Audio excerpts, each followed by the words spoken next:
What's up, you guys? Hey, this woman. Hey, I need an intervention with this hair. Whoo, woman like me.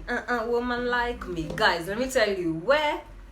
Anyways, mkwaje adulting inawapelekaje kabla nianze kuongea juu naongeanga mob alafu nasahau hata mtu anasalimianga watu. Kata si. My mom angekuwa hapa angekuwa anasema mothalimoni akaitakia do. Not just going straight to the point. I hope you're well. Adulting inawapelekaje, hope mko poa, hope mko fiti. February is also coming to an end very soon. Yani mi sijui, by the way, isi dhukole, where are they going? Zina kimbia zikienda wapi?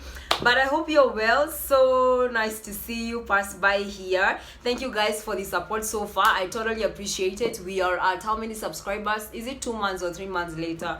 We are almost going to 300 subscribers. Honestly, if you ask me, I didn't even think I was gonna get 100, and now I'm at 300 2 months later. And yeah, sometimes I don't feel like I'm putting in enough effort, but thank you guys. Not to get it. Thank you guys so much. Alright guys, let's get straight into some chat. Now, before I get into my chat, let me first of all start by saying, now I am beginning to change my mind about a few things here and there. And one of those things is wigs. Ladies, wigs.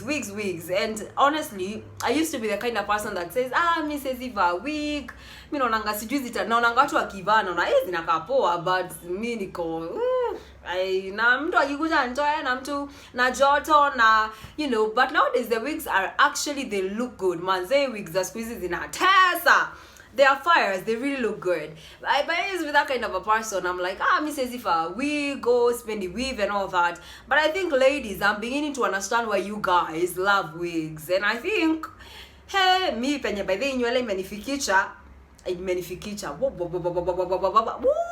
Karimu the nyoriko, nishaanza kungoa, nishaanza kushema. Anyways, I'm just saying, I'm feeling like I should change my mind one of these fine days. Because unashuka nywele, and honestly nowadays the hair is expensive. I don't think people understand how much. Watu wanadhaningi, braids. I mean, hair is expensive, especially me. I always do braids, and braids and Johnny braids too, but you have to try different styles, different. Hair is expensive. Now I get it. Why women say want to apply pesa salon. Anyway, I'm just saying that hair is expensive. Hair is not cheap. Sijui kama ni venye saa hii natoa pesa yangu ya mfuko, na ukiwa mtoi, ukiwa ulikuwa na madhe alikuwa anatoa pesa, anakupeleka tu kwa salon, anasema nipate umeshukwa. Basa hii venye natoa pesa yangu kwa mfuko. Hey. You remember the expensive. So my hair right now, and then I have one of those kama hii nywele yenye niko nayo imeka how long? Ni matuta mbili actually, and then imeka is it 6 days? How many days? Hata ijaka 1 week peke yake na isha chapa, isha beat nywele yangu ikangi. So and you can imagine nowadays there is nothing, hakuna nywele squeeze yenye ni less than this is nothing. Hakuna by the nywele squeeze yenye ni less than 1,000. Unless uko unashukwa a very simple hairstyle, maybe like this hairstyle, but the rest of the hairstyle, braids, all the other things, the styles at a 2k 3k utatoa. As in, hair is not cheap. Now I'm understanding. So I'm like, I am actually getting why women are investing in wigs nowadays. Wigs are cheap. No, they're not cheap. Wigs are not cheap, but I'm saying cheap in terms of nikitu utatoa na urudishe tena. Nikitu yani, it's flexible. You can use it, you can invest, like, yes, you can buy a good week. That's investing once, itaku cost dough, but again at least unaona hii ni kitu utavaa ni flexible. Utashinda ukienda salon alafu kufikiria utashukwa nini, kufikiria hizo vitu zote. By the way, I was thinking of I remember I was once in a meeting where we were talking about what we consider when maybe you're starting a biashara ya salon and hair and all that, and I was like, if there could actually be a consultant who does like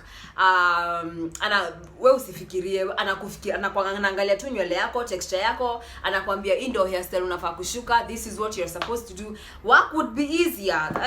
Work inakuwa rahisi. This is the treatment, this is what is good for your hair is 4C, your hair is type this. That could be good. So I'm just saying all that to say, I am understanding why women are going into wigs. They are flexible, and this stress ya kufikiria nywele after 1 week isha beat, and you have to go back to the salon and then look for another hairstyle and then spend a lot of money, alafu 2 weeks later nywele isha beat. You see, besare, inaino na ilo fide. As your country and see maua. Madhi anasemanga si maua hazipandwi, zingekuwa zinapandwa by the way hakuna mtu angekuwa anateta. But yeah, anyways, let's get into today's conversation, and I just want to do this very randomly and very fast, but it's not random, but I thought I should bring this up to you guys, and I want to hear your perspective. I want to hear what you think. I'm gonna give you my perspective, but I want to hear what you think, guys. I live in a place where sijui kama, unless uko na Ishirunda na kina Karen na kina Hurlingham, juu mimi sijafika hiyo level, but I live in a place where, you know, there are apartments and there are, you know, people around and all that. And juzi too, there was an argument in our apartment where I live, in our plot where I live. Na kulikuwa na arguments between an elder woman, and apparently she was arguing with according to what I heard, because me I even thought it's some nilikuwa dhani ni mwizi, but manze kumbe it's someone ni an elderly person, someone who's like age ya mathe hapo 60 years. Walikuwa navurugana na niece, not the, is it the niece, them ni niece ama ni nephew, niece. Walikuwa navurugana na niece yake, and those walikuwa narushiana words. Huyo niece alikuwa anamrushia words, na yeye anamrushia. And I thought, you know, where I come from, not only where I come from, but we have been taught that you're not supposed to criticize your elders, you're not supposed to talk to your elders, you're not supposed to show disrespect to your elders. We have been taught all our lives, respect those people who are older than you. It doesn't matter whether they talk to you in a certain way, it doesn't matter, you know, you're just supposed to respect them. And I just wanted to ask you guys, because manze mimi matusi nilikuwa nasikia huko, people are trying it. People are really trying it out here, because I would never do that to my own, you know, to my mother or to my aunt. As Jews or guts zinaweza toka wapi, because we have been taught how to respect these people, and they are in our lives to stay, so we really have to learn how to stay with them. But I thought I should ask you guys, do you think that sometimes there are wounded hearts, or rather there are hurt people and wounded people, at the expense of respect your elders, at the expense of respect the people that are older than you? You know, what do you think? Is there a line? Should we draw a line? Is there a line? Is there a boundary? What do you think about respecting your elders? And I really want to say this, guys. I've been brought up in a place where, I've personally been brought up in a place where you're not supposed to speak to your elders. As a matter of fact, if an elder comes to your home, you're supposed to welcome them, serve them with a cup of tea, and if they ask you questions, you're supposed to answer very fast. And you know, you're just supposed to be respectful to them and treat them in a good way. But then, guys, I think that sometimes there are people who take advantage. I think that there are sometimes there is what I call respect, and also there is what I call diplomacy, you know. And I was once pissed off by someone who was older than me, and I told her, by the way, hapa ulikosea. I felt hapo ulikwaruza, ulikosea na ungefanya hivi. Of course, I told them in a respectful manner. But sometimes these people, even when you tell them in a respectful manner, they think that you're talking back to them. So I got to a place in life and realized, you know what, these are not people, these are Mr. Yuambia Kitu. Because if you tell them even respectfully, or you don't talk at them, just tell them respectfully, they'll still come back to you and be like, kwani unadhani nani doeda te, watakuja kuambia watoto wa siku hizi, hamtaki kuambiwa, hamtaki kusikia, mnaongelesha watu wenye vyenye wanataka. But I think there is a line, and just because these people are older than you, it doesn't mean that you can tell them respectfully, or rather in a good manner. You can just tell them, you know what, I think hapa, by the way, umenikwaruza na this is not how, you know, there is a way you can tell them respectfully, but don't throw hands at them, don't shout at them, don't talk badly at them. Because honestly, I believe, I'm a Christian, but I believe that, you know, when our mothers used to tell us, like you can actually get a curse. Me, imagine, I still think, a part of me still believes that's true. So even nowadays, even when I'm in Nairobi and I get to mat, and you know, I see an elder standing, najua alikuwa naona akiingia mat imejaa. Si hivyo ndo mtu hujiambia kwa akili, kwani huyu msee si aliona akiingia hii mat si ilikuwa imejaa nini, hana macho, alafu sasa na junior elder anataka tumkalie chini. Imagine me sometimes namkanga tu, because sometimes it's, you know, it's in our head, that's how we were brought up. Namkanga tu nampea kiti. But now let's also talk about these elders, you know. I think there is these elders who just talk back to you. They don't care. They want to embarrass you in front of everyone. I mean, there should be a line. There is diplomacy, but guys, don't just don't throw your hands at people, but at the same time don't just keep quiet hapo akuongeleshe vibaya venye anataka.